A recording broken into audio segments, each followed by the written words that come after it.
The Railway Series, book number 36, Thomas Comes Home, written by Christopher Audrey with illustrations by Clive Spong. Dear friends, Daisy was most upset when she heard that people were saying that there were no female engines on the Fat Controller's railway. You must do something about it, she told me indignantly. There's me and Mavis, and I was in charge while Thomas was away at the Great Railway Show, wasn't I? Well, she wasn't really, but would you dare tell her? These stories are about what happened before Thomas came home. The author. Story number 1. Snow Problem. While Thomas was away at York, Percy looked after Annie and Clarabelle and took most of Thomas's trains. Daisy ran the fast one, which connected with Gordon's Express at the junction. This made her feel very important. It shows how the Fat Controller depends on me, she told the others. Toby was in charge of the goods trains and ran down to the harbour. He enjoyed that. His stone trains were dealt with by Mavis, the diesel belonging to the Quarry Company. One day, snow on the other railway had delayed the train from London, so Gordon's Express was late too.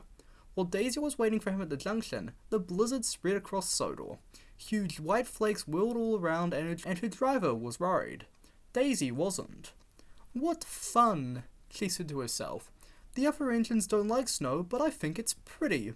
And I've got rails to guide me, so it won't give me any trouble. Her driver was not so confident. Daisy hasn't got the weight that a steam engine has, her driver told the guard. She can't push her way through, and we all know how Thomas got stuck, don't we? He's told us often enough, laughed the guard. At last Gordon arrived, complaining about engines who were frightened of a bit of snow.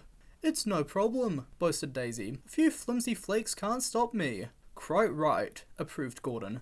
Well done, but I'm late. I haven't time to gossip. He puffed importantly away. Daisy started confidently, but as they turned towards the valley, the sky darkened and then was completely blotted out by whirling snowflakes. Ugh! Exclaimed Daisy as the wind blew them into her face. I don't like this. Neither do I, said her driver. I can't see where we're going. So they stopped at the next signal box and Daisy's driver went to talk to the signalman. He came back looking glum. There are deep drifts ahead, I'm afraid, he told the passengers. We can't get through. The signalman says Daisy must take you back to the last station, he went on. We'll get you home from there somehow. If we're lucky, the passengers said to themselves. They weren't. Before they had gone far, Daisy began to feel ill. She coughed, hiccuped, and stopped.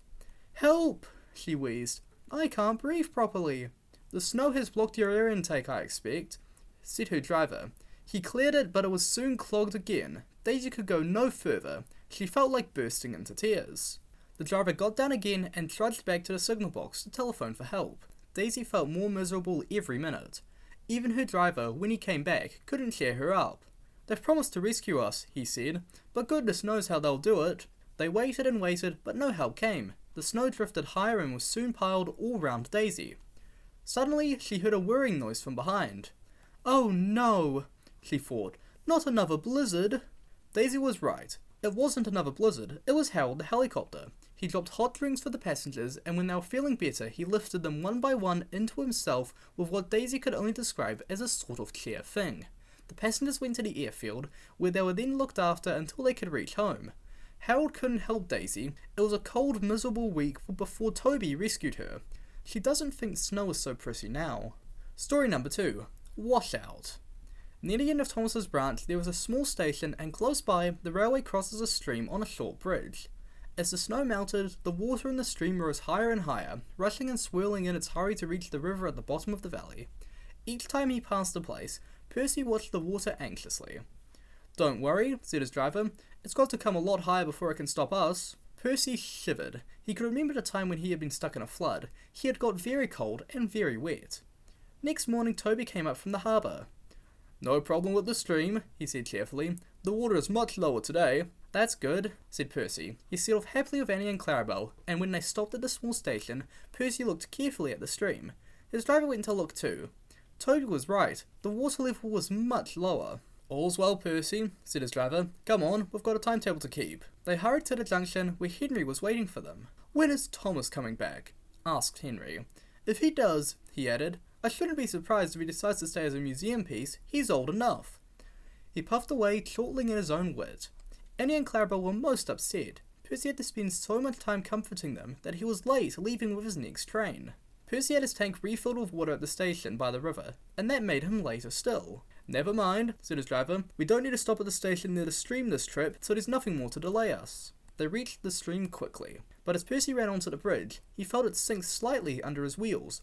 There was an ominous creak. The bridge swayed. "Don't stop, Percy," shouted his driver in alarm. "Keep moving." Percy didn't mean to stop, and that was lucky. Clarabelle was the rear coach, and as she crossed the bridge, it wobbled again. When her back wheels left it, there was a sudden loud crash. The bridge vanished.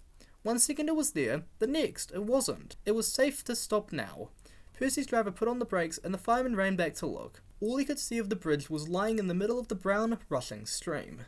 Annie, Clarabelle and Percy were badly shaken. The guard telephoned a warning, and then they all went quickly home.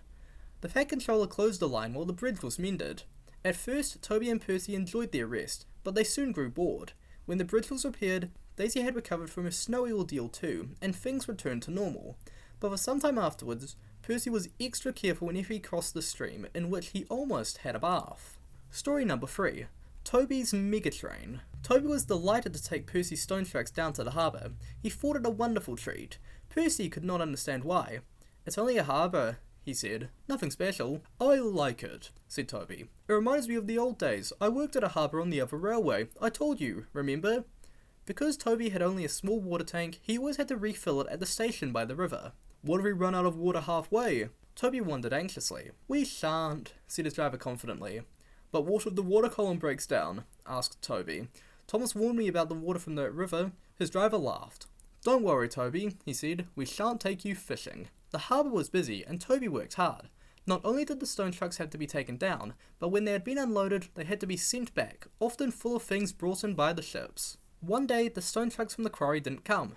Toby waited in the yard. "It's not like Mavis to be late," he said to himself. "I hope she hasn't had an accident and met another lorry that forgot to look where it was going." At last, the station master came over. "Mavis wasn't well this morning," he said. "She's better now and she's on her way." And indeed, it was not long before, with a cheerful toot, Mavis rumbled into the yard. Toby wasted no time in setting off himself. At the harbour, Toby found so many trucks waiting to go back that there was hardly room for what he had brought. "Phew," whistled his driver. 48 trucks, and not all empty either. Some mega train. 2 journeys really, but we haven't time today. We could leave some and make 2 trips tomorrow." "Can't we take them all now?" asked Toby. The guard scratched his head, and Toby's crew looked doubtful. "We shall be alright," urged Toby, and so they agreed. But Toby had forgotten his small water tank. He had also forgotten that the journey was all uphill. He had to work hard and used so much steam that by the time they reached the station by the river, he had very little water left. His fireman put in the water pipe and turned the tap. Nothing happened. "Oh dear," groaned Toby. "Now what?"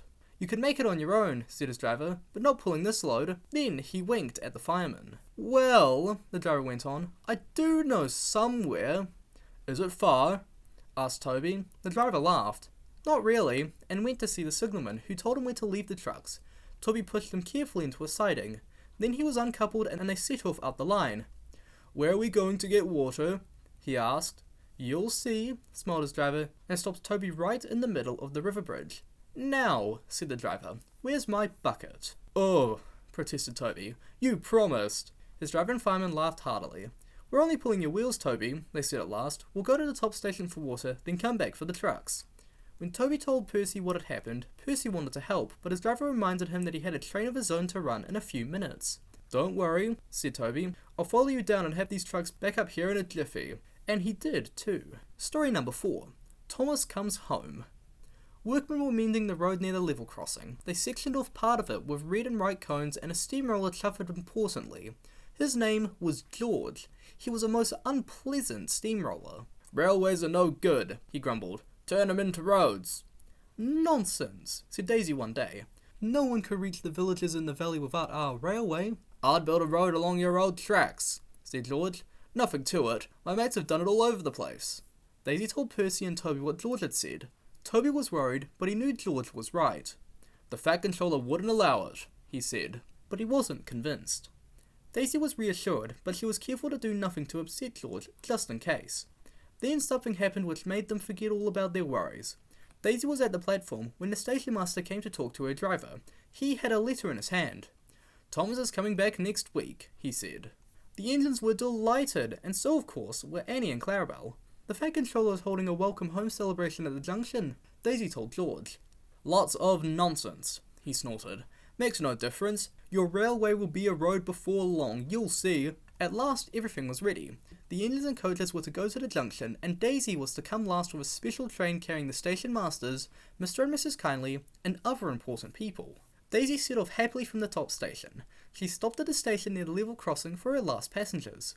There was no sign of George, but some red and white cones lay nearby. 2 of them were even inside the crossing gate. The guard blew his whistle. Ooh, tooted Daisy. Away we go. And she rattled towards the level crossing. As she did so, a gust of wind blew a cone towards her. It disappeared beneath Daisy's wheels. Ouch! She squealed and stopped. The guard removed the cone, which was now looking very battered. Grrr! Groaned Daisy, trying to move. Help! I'm stuck! The driver got down to look. That cone has damaged your brakes, he told her. They've jammed hard on. Oh no! Wailed Daisy. Now the passengers won't get to Thomas's welcome in time. Why can't that stupid George clear up his rubbish properly? I bet he did it on purpose. Can't be helped, Daisy, said her driver. We'll do what we can. A fitter came, and the 3 men worked hard while Daisy stood and fretted. We're going to miss Thomas, I know we are. She fumed. But at last the job was done, and Daisy set off with a roar. As they came near the junction, Daisy could see a large crowd on the platform. Suddenly, she heard a cheer. Oh dear, she groaned. We're too late. No, we're not, said her driver. Thomas isn't here yet. It's us they're cheering. Just then, the signal alarm dropped and a familiar whistle sounded in the distance. Thomas came into the station. He looked tired, but he was smiling broadly. He carried the plaque which the National Railway Museum had given him. Welcome home, Thomas, said the Fat Controller. We are all equally proud of you and delighted to see you safely back, especially Annie and Clarabelle. Everyone laughed, and the Fat Controller held up his hand. 3 cheers, he called, for Thomas, our famous tank engine. Hip hip. The end.